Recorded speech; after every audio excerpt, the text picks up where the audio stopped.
Welcome. We have been expecting you. Happy Halloween, everyone! Today's episode is part one of Who Knows? This abandoned mine is massive and is possibly the largest abandoned mine in the state of New Mexico. Once producing lead, zinc, silver, and trace amounts of gold, it later became a testing site for experimental explosives aimed at destroying underground munitions storage in future combat scenarios. Inside, it features huge stope chambers that rival Carlsbad caverns, experimental bunkers, and miles of irregular interconnected workings. This is the Cavern to Hades.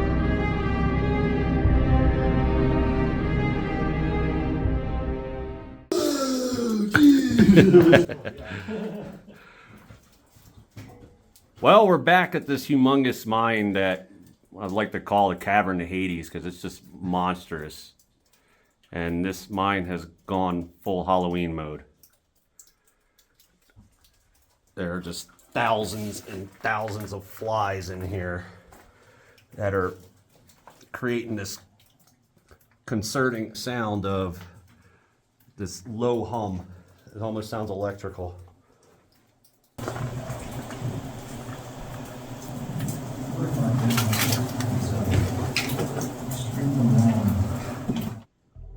All right, we got a 1,300 foot straight shot down to where there's a hoist and a decline that goes into the stopes.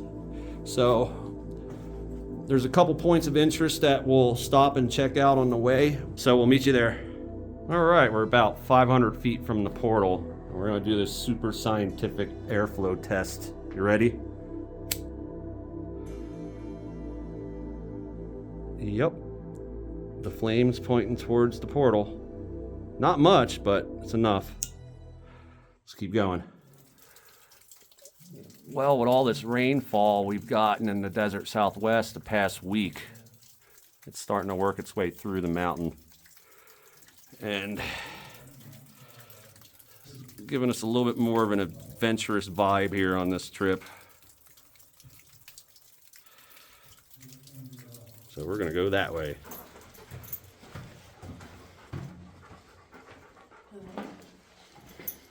Stay to the right.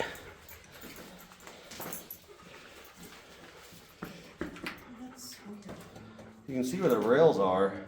Well, it looks like they poured concrete over the top of it.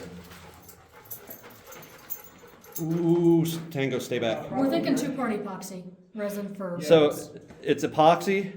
sort of. Yeah, for bolts. So resin bolts are a higher level of ground support than like a split set. And once you install the bolt, you pump the two-part resin in, and it sets into any fissures in the rock. Oh, I thought they were sausages. I'm kidding. No, I wasn't sure if these were explosives or boosters or what.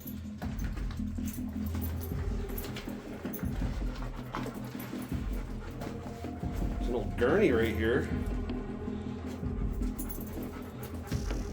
Hopefully they never had to use it. So what do you make of those bolts that were in the rib? It looks like they had something attached to it. Those were on intervals as well, like right up ahead. Could be instrumentation, could be electrical. Yeah, but this right here, Yeah. that looks like, you know, I mean, if I had to guess, I mean, besides that drill steel sticking out right there, that this was for some sort of, I guess, vibration sensitivity or sensing. Right. I think you're right. We're starting to get into a soft floor. So this mountain is covered with this stuff. It's just a coax or a data cable for all the instrumentation. We've got We'll check that out on the way out. That's the bunker. yeah.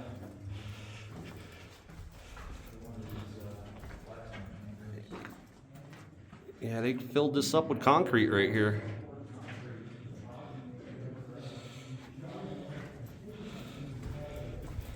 Moving along. We have quite the group with us today. It's myself, Head Frame Hunters, and Zia Mountain Adventures. All right, we're at a junction. We'll stick to the right.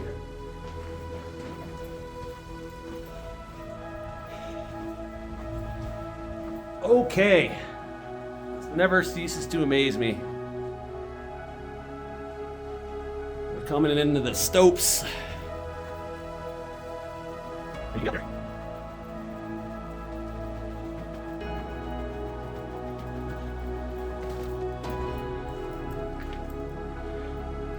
And here we are. We're at the top of this, what the mining report would call an irregular drift.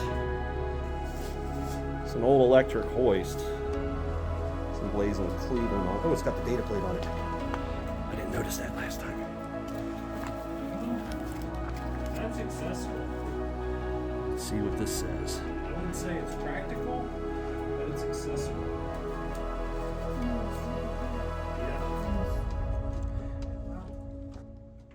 That's pretty cool. You never see data plates on equipment. Did you find a date? No, but I found the serial number, model, all the technical. It's right here. You get a shot of it. I got it. I just got the Cleveland name. I didn't really focus on much else. You can see all the disconnectors still intact.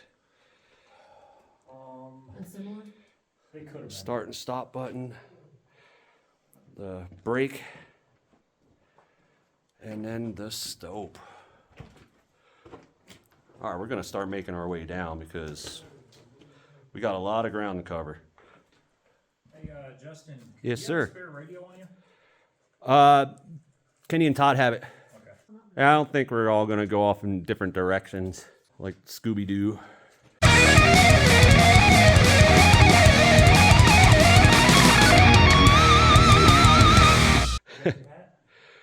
All right, so the hoist is right there beyond that rubble pile. We're gonna head back towards the portal and go up into these stopes. Wow, look at that. That's crazy. Sorry. Sound like a tourist. Look at all that pyrite in there, some copper. I'm sure this is associated with zinc. I've been in zinc mines before, and it's just like this pumicey material that when you grab it, it just, it crumbles. But the colors are pretty cool. Oh, snap, there's an ore cart. Or remains of one. Just to give you some context where we are. We just came from that area. We went around this giant pillar. And we're coming up on what appears to be,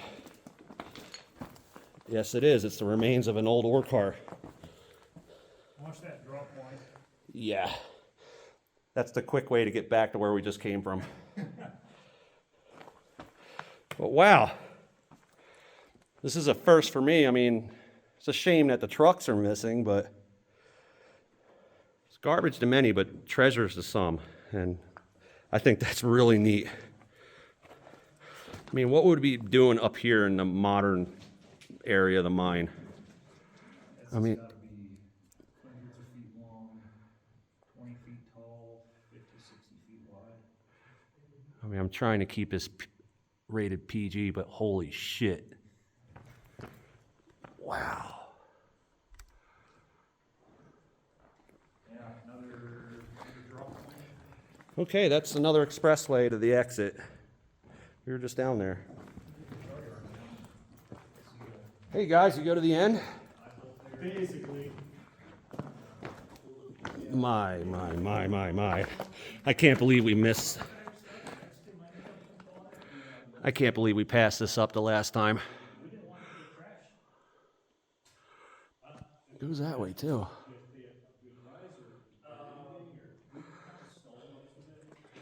This is one of those stopes where you can literally fit somebody's house in here. Average size house, I should say. I know houses come in different shapes and sizes. But we're right in the middle of this stope, and you can see how wide the vein is. And that's a good 40 feet up. That's straight up. And it continues along there.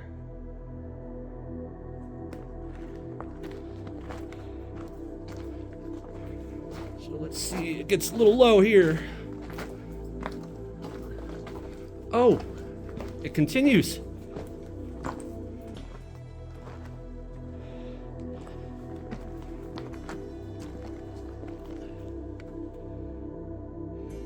looks like that. Oh. All right, let me get a better vantage point because this. Sorry, guys, I'm just amazed. Let me zoom in on that. So that's all leaching through the rocks. It's like some clay material. It's not sulfur. It's not limonite. But you can see all the droplets. If it would focus. All those copper-looking shapes, those are droplets of water. And it looks like there's a drift up there. And there's a continuation of the stope we were just in, but you can see it's just leaching down through the rocks along the rib of the stope, just creating this brown and yellow deposit. So this runs, this is essentially the main ore zone. And this is a continuous trend that runs all the way up to the Tweety Bird mine. Okay. It's about the northernmost mine in the district. Well, if I'm not mistaken with my direction, my sense of direction, this is riding along the top of that haulage at it right now, right? No, it's perpendicular to it. So the haulage comes in and then it tees off north and south on the ore zone. Well, I got some news for you, because if we continue going that way, the way we came, it will become perpendicular. That's about as far as I'm going on this rubble pile. It's just really slick with just loose dust. You can see the stope, it continues on. And that's all it is really, it's a stope. You can see some pipe there, right there in the foreground, but we're gonna head back and get to the main ore body, because this is just a small part of this mine. And 401119 from Headframe Hunters made a pretty valid point that this quite possibly is the largest accessible abandoned mine in the whole state of New Mexico. So that's pretty special. And we're at an elevation of what, 8,100 feet, so we're pretty high up here in the mountains. So we're gonna meet back up with the rest of our exploring party and get further into the mountain.